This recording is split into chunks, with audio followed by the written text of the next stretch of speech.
Today on Legalese, we discuss the newest threats to freedom of speech, especially the arrest of Pavel Durov and the way in which France's Emmanuel Macron has, in the name of free expression and democracy, managed to not only emulate but outdo some of the greatest protectors of free speech and free expression among world leaders.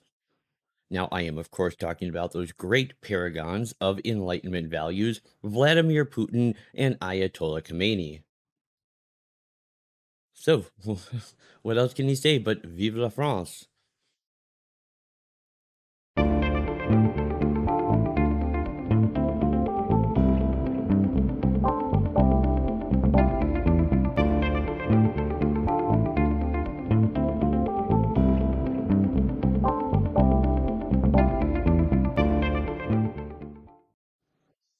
Hey, greetings everybody, and welcome back once again to Legalese. As always, I am your host, Bob, and I want to thank you all so much for joining me here today. Now, if you happen to be new to my channel, let me especially welcome you. This is the podcast where we're going to be discussing all things constitutional law, as well as current events in other areas of law, politics, and culture.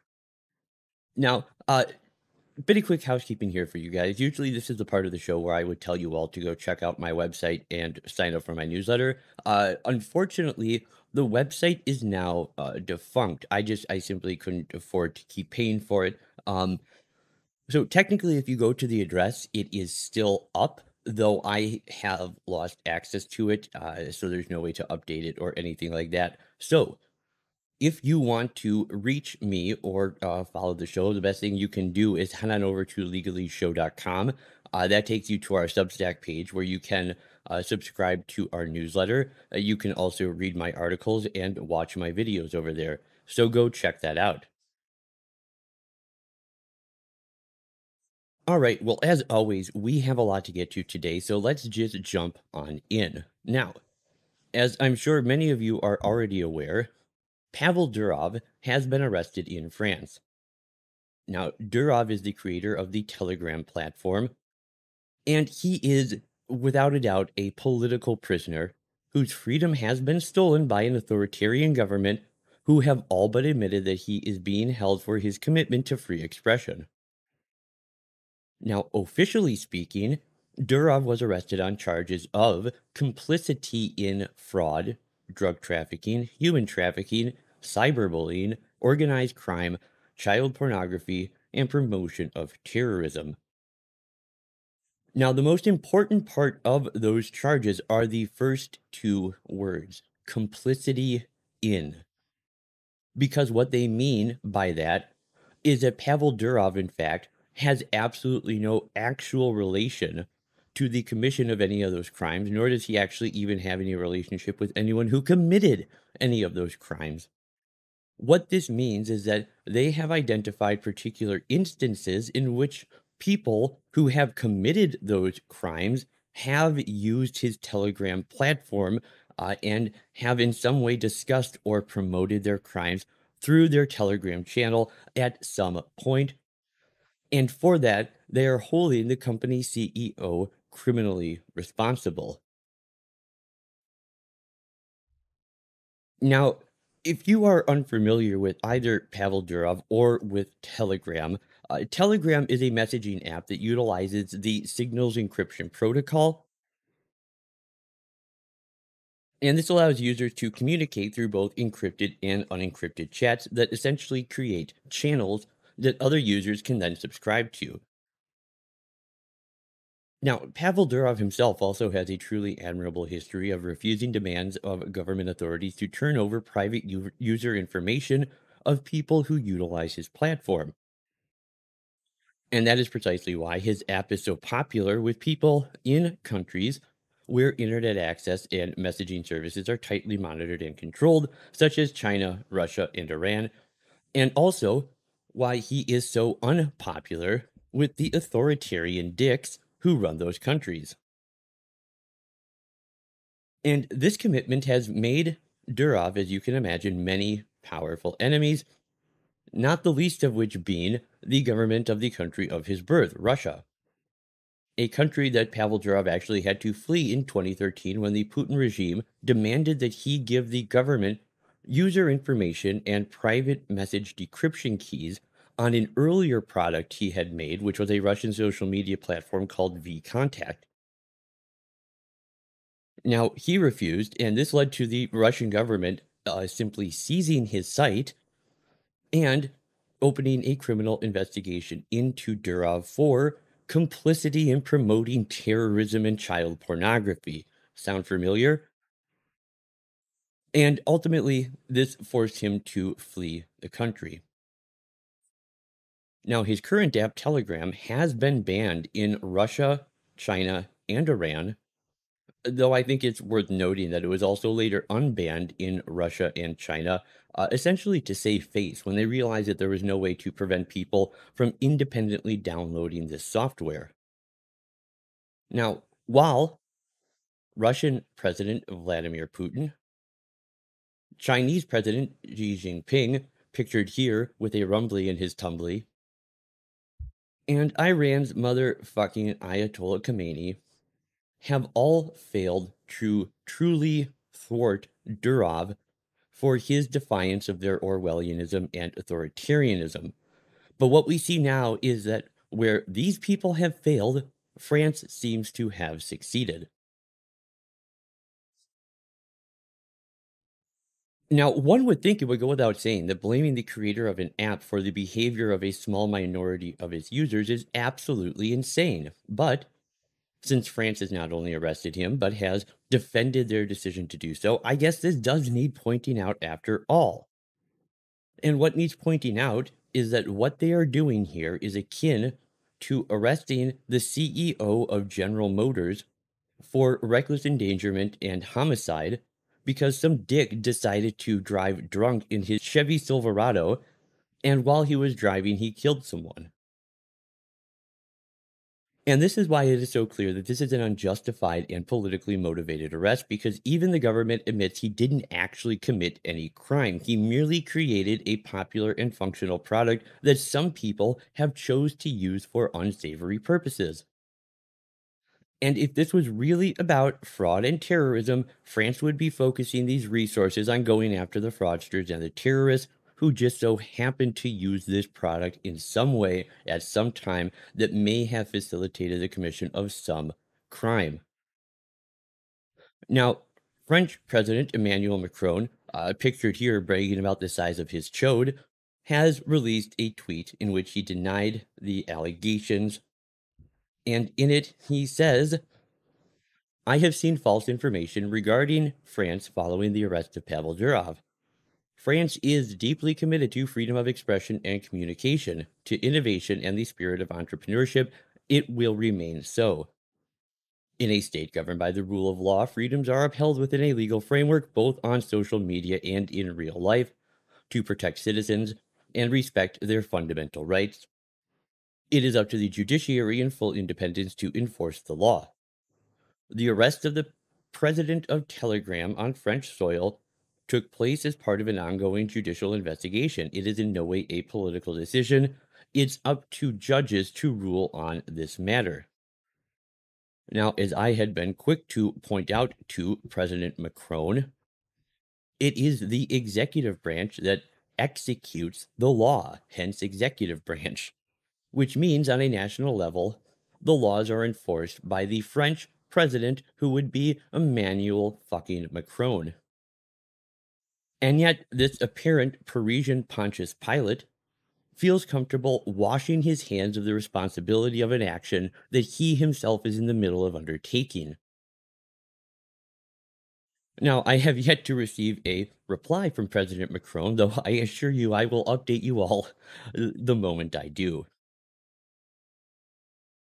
Now, Durov has since been released on a €5 million bond, which may sound like an improvement in his situation, but you need to keep in mind that his bond essentially places him on house arrest in France. So, in a sense, he is still being held prisoner. He's just in a much more comfortable jail cell now. Also, I want to point something out for people who are unfamiliar with the French civil law system. And this is because French civil law system handles criminal investigations much differently than ours. See, in the United States, you are not indicted until the government is ready to bring a case against you. Plus, of course, in the United States, the time between indictment and trial is only as long as it takes to get a case before the court. However, in French civil law, being formally indicted, as Pavel Durov has been, does not imply that the government believes they actually have enough evidence to prove guilt. Nor does it even necessarily mean that this will end in a trial. It merely indicates that the judges who have reviewed the allegations consider there is enough evidence to proceed with a further probe. And not the sexy alien abduction kind of probe, the legal kind of probe, where the government devotes untold resources to try to prove that you have broken some law. And under French civil law, investigations generally take several years before there even is a decision about whether to go to trial or shelve the case. This means the French government could keep him stuck there for years, impairing his ability to effectively run his company, even if they never actually bring any case to trial. And if they do, civil law doesn't factor time served. He could lose years of his life waiting for them to decide if they are going to take him to trial, and if convicted, he would then have to serve the full term of his sentence with no consideration to the years he has been banished to his current existence of legal purgatory. Now, following Pavel's bonded release, the Telegram CEO would release a public statement that provided a fascinating update on the circumstances of his arrest. Now, Pavel was aware that the French government was considering bringing charges against him, which left many people wondering, why would he have risked traveling to France?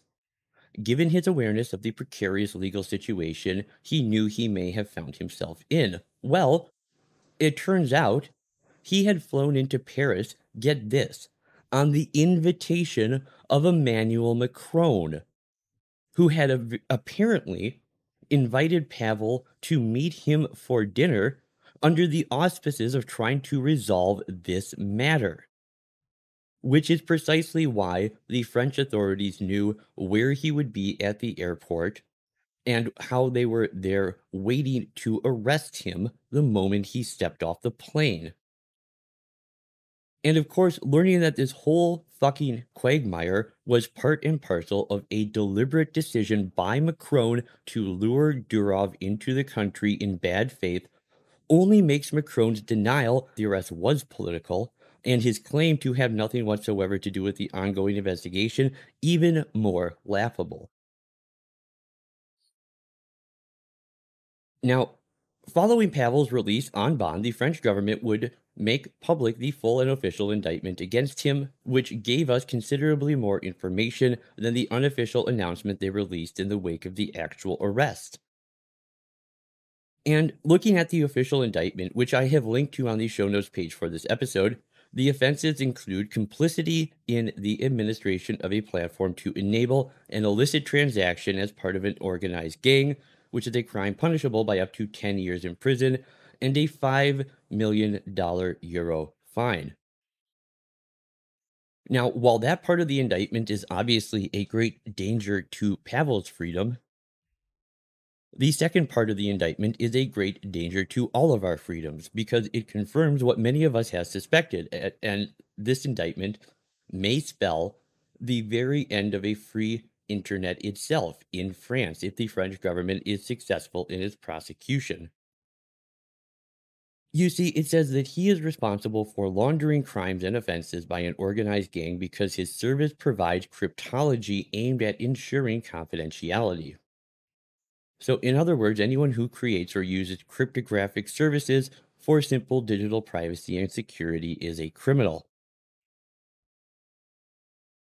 Now, it also charges him with the supply and import of a means of cryptology not exclusively ensuring authentication or integrity without prior declaration. Now, this bit of legal jargon comes from Article 30 of the French law, and this says the supply, transfer from a member state of the European Community, or import of a means of cryptology not exclusively ensuring authentication or integrity control functions are subject to prior declaration to the Prime Minister. The supplier or person carrying out the transfer or import shall make available to the Prime Minister a description of the technical characteristics of this means of cryptology, as well as the source code of the software used.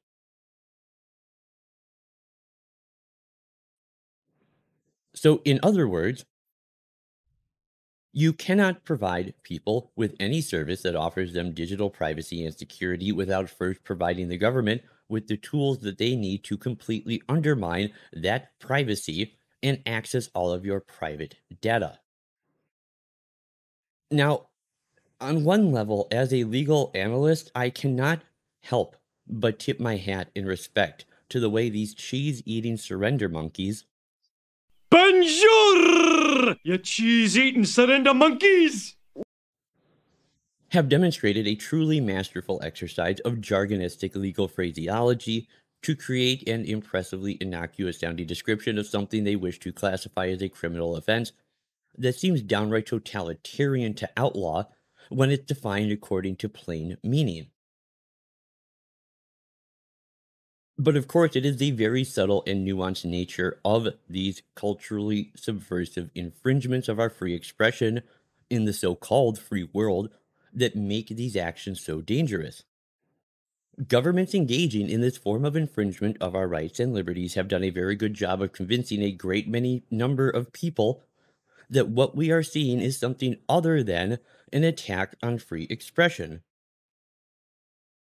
In fact, it's not uncommon to hear many people refer to situations like these and say things like, well, not only is this not an attack on civil rights, it's actually the responsible embracing of those very rights because apparently being free requires abdicating our freedom to others, for our own good. That's right.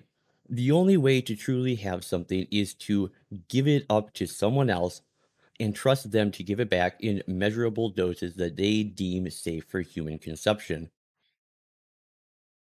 Now, this is typified by tweets that we have been seeing from douchebags like Alexander Vindman, who praises this as a sign of growing intolerance for platforming disinformation and malign influences, and calls this an increasing appetite for accountability from people that he refers to as mega tech bros and free speech absolutist weirdos.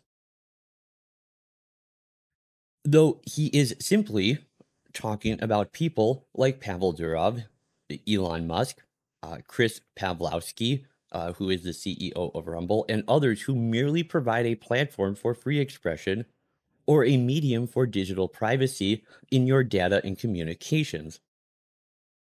Now, in a fantastic article that was published by Mikhail Svitov called An Appeal to the Dissident Right from the Russian Opposition about the Arrest of Pavel Durov, an article which I have linked to on the show notes page for this episode. It is written by Mikhail Svitov, who is the head of the Russian Libertarian Party and who is a longtime friend of Pavel Durov. Now, Svitov talks about how when Putin began a similar attack against Telegram as the attack that he had sort of started against his other software, vContact, about 4 years earlier, that Svitov had very publicly defended Durov in the media and in the Russian, I guess it would be parliament or whatever. But this led to Vladimir Putin opening a criminal investigation into Svitov and his team.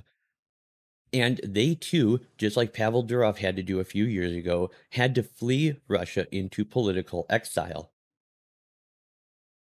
Now, he talks about how both he and Durov, who is a personal friend of his actually, believed that this kind of quashing of free expression and this use of, the criminal system, criminal law, was a uniquely Russian problem, and as he put it, that Vladimir Putin was some backwater dictator preventing Russia from joining the family of free nations.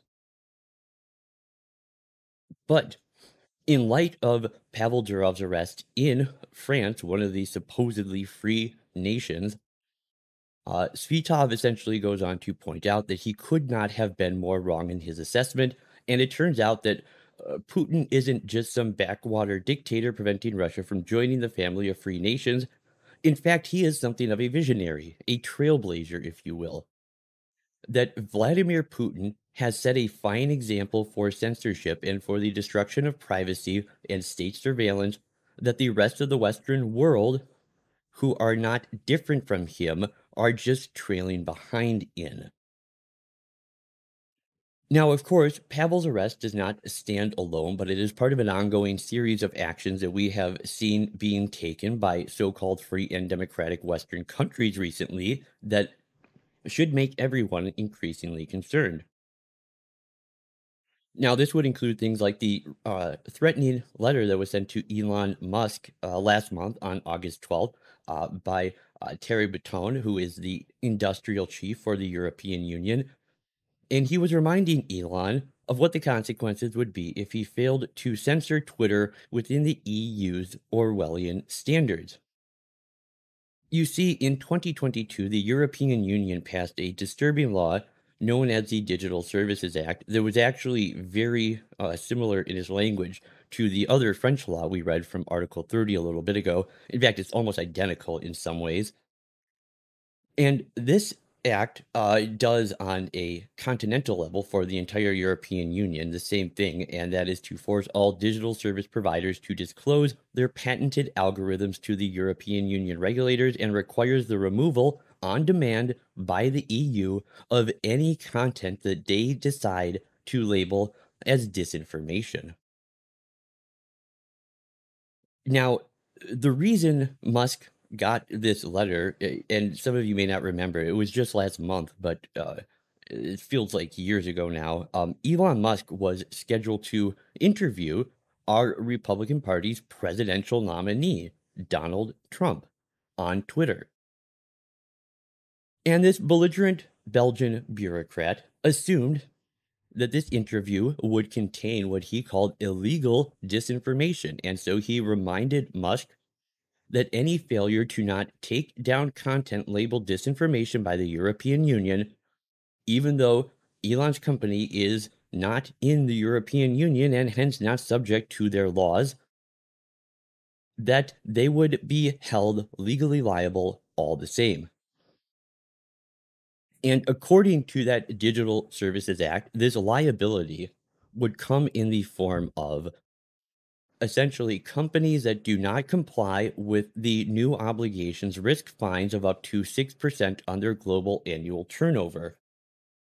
And in addition, the commission can apply periodic penalties of up to 5% of the average daily worldwide turnover for each day of delay in complying with remedies, interim measures, and commitments. And as a last resort, if the infringement persists or causes serious harm to users and entails criminal offense involving threats to persons' lives or safety, according to the Commission, then the Commission can request the temporary suspension of these services. Now, furthermore, as I'm sure many of you are likely familiar with, there has been a recent decision taken by the notorious Brazilian Supreme Court Justice Alexandra de Moraes, who has essentially taken dictatorial control of his country and who has demanded that Elon Musk comply with orders he has issued to remove the accounts of Brazilian politicians who this Supreme Court justice disagrees with, and essentially asked for a Twitter representative in Brazil who he could hold hostage to guarantee compliance with the law. Now, as a result of this, Elon had no choice but to lay off every Twitter employee that was employed in Brazil, and consequently, this insane Supreme Court justice has now actively banned access to Twitter nationwide in Brazil. you cannot get onto Twitter in Brazil unless you use a VPN. Now, while that story has received a fair amount of coverage among corporate media, one story that is in a very similar vein that has gotten almost no coverage, and I would be willing to bet many people who are watching this are totally unaware of this, is that Rumble, which is a popular video sharing platform that is seen as a free speech alternative to YouTube, has already been banned nationwide in both France and Brazil. This means that multiple so-called Western liberal democracies are now taking their censorship demands even further than that commonly portrayed dictatorial enemy of Western liberal democracies, Vladimir Putin.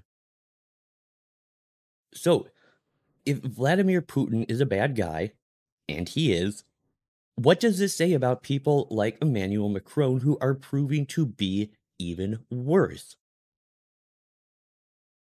And while Europe's authoritarian censorship is certainly far more advanced than the censorship we have here in the United States, one can't help but feel that we are just trailing a little further behind the European nations in our adoption of the Russian standards. And as the Twitter files and the Murthy v. Missouri case have demonstrated, and those are two topics I have covered extensively in past episodes on this show. I'll link to those in the show notes page if you want to catch up on them. What we see is that perhaps it's not that our government is less desirous of the same level of control over free expression than these other countries, but perhaps they have just been less effective at implementing it, at least for the time being.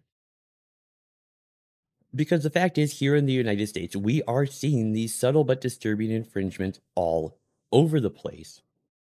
And it's important to recognize it is coming from the left and the right, and it is occurring at both the state and the federal level.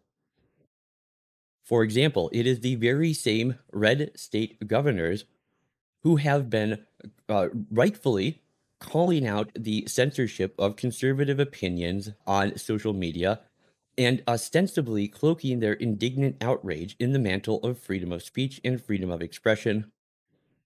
Now, these are the exact same governors who we are now seeing signing executive orders making it a crime to belong to any pro-Palestinian organization or to hold a pro-Palestinian demonstration, as well as executive orders banning criticism of the Israeli government's actions. And when you consider the fact that their actions are all underwritten by our military and financial and moral support, what these are doing is then banning criticism of our own government's actions because of their direct support. And they are equating this criticism of the actions of a nation state with anti Semitic hate speech. Now, on the other side, despite him spending the entire stage time at the DNC convention, uh, fawning over how much he loves him some freedom, Governor Tim Walz has, of course, been anything but a friend of free expression. And I am talking about Walz's very troubling pattern of making claims such as saying there is no guarantee to free speech on misinformation or hate speech, and especially around our democracy. I think we need to push back on this. There's no guarantee to free speech on misinformation or hate speech, and especially around our democracy. But the First Amendment doesn't make any distinction whatsoever between good or bad information. There is only information. And we all have an unfettered right to engage in the sharing of it, be it right or wrong. Now, interestingly, this claim makes Tim Walz the very same sort of agent of misinformation that he is denouncing. And it is truly ironic that the only people who would actually argue that Tim Walz has the right to say something like that are the very free speech absolutist weirdos who Walt is taking a stand against. Now, of course, even if he were right about this phantom misinformation exception to the First Amendment, there is the troubling question of who elected this dick to delineate between truth and falsehood. Now, as a Minnesotan, I am very familiar with our state constitution, the state to which he is currently governor, and I can assure you that our state constitution grants our governor no such power. Nor does the US Constitution give that power to the executive branch with in which he would become a crucial player were he to become vice president, nor does it give that power to anyone else at all for that matter. And yet, Tim Walz has been free and in fact should remain free to speak even that level of disgusting misinformation, precisely because free expression, nor its protection in the First Amendment, make any distinction between good information and bad information. And so, in conclusion, uh, one point that I want to make is that no one should make the mistake of believing that it is only Pavel Durov's freedom that has come under attack here. It is all of ours. And that is why we all need to speak up on his behalf. Hashtag free Pavel Durov. Because his arrest is not an isolated issue, nor are the examples of infringements on free expression that I have given in this episode isolated examples. Around the world, the national and multinational political class is waging a war on individual liberty, on freedom of expression, on privacy, and on security. So, if you're a journalist, keep writing about the prosecution of Pavel Durov. If you're an activist, organize a rally in support of Telegram and freedom of expression. If you're neither of those things, I don't know, write to your US representative for your district and ask them to talk about and to publicly denounce what the French government is doing to Pavel Durov. But whatever you do, do something. Do whatever you can. Because if we let them get away with doing this to Pavel Durov, next it'll be Elon Musk. And then perhaps Chris Pavlovsky, the founder and CEO of Rumble. Then who knows, perhaps even Meredith Whittaker, president of the Signals Foundation, and so forth, until every person with power making any effort to use that power to provide us some measure of freedom or privacy or security has been neutralized. And once they are gone, and the avenues that they have provided to privacy and security are gone, then they will have the rest of us dead to rights.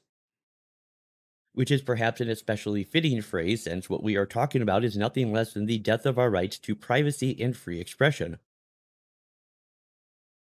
And finally, if you're one of those people who still believe that free speech absolutism is untenable, and that perhaps there are certain things such as misinformation or hate speech which are simply too dangerous to be permitted in polite society, I would recommend you follow up with an episode of mine called The True Value of Freedom of Speech, because I provide what I think is a fairly unique answer to that question. And I think it's an answer that if you haven't seen the video, you likely haven't heard before. And it is not your standard free speech absolutist marketplace of ideas argument. So I will link to that on the show notes page. Well, actually, that's really all I have for you guys here today. Thank you so much for tuning into Legalese. If you would please take a moment and do all of those things for me that help to trigger Al Gore's rhythm. If you liked the episode, hit that thumbs up button. If you disliked it, hit the thumbs down button. Subscribe to the channel. Click the bell so you get notifications. definitely leave me a comment. Let me know what you thought about this episode or about the topic we were discussing here or anything that's on your mind, really. And if you would do those things for me, I would be very grateful. And so until next time, this has been Bob for Legalese, talking about Pavel Durov, and of course, as always, Carthago delenda est.